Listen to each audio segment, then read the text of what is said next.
Hello everyone, আজকে আমি একটি ইফতারের জন্য একটা হেলদি ডেজার্ট তৈরি করব, যেটাতে খুব বেশি সময় লাগবে না। খুবই অল্প সময়ে আপনি এই ডেজার্টটা তৈরি করতে পারবেন।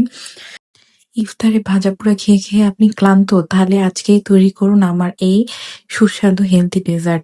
এটার জন্য আমি ফল নিয়ে নিয়েছি, আপেল কেটে নিয়েছি, বেদানা কেটে নিয়েছি, কলা কেটে নিয়েছি, চিড়া আমি ভিজিয়ে রেখেছিলাম চিড়াটা ফোলার জন্য। তারপর টক দই নিয়ে নিয়েছি। এখন সবগুলো ফল একসাথে কেটে আমি সেখানে চিড়াটা দিয়ে তারপর মিক্স করে দেন উপরে টক দইটা আমি ভালো করে ফেটে নিয়েছি। ফেটে আমি টক দইটা উপরে দিয়ে নিচ্ছি।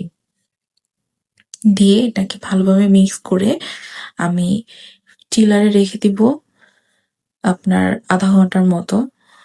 দেন ইফতারের কিছুক্ষণ আগে বের করে আপনি এটা খেতে পারবেন।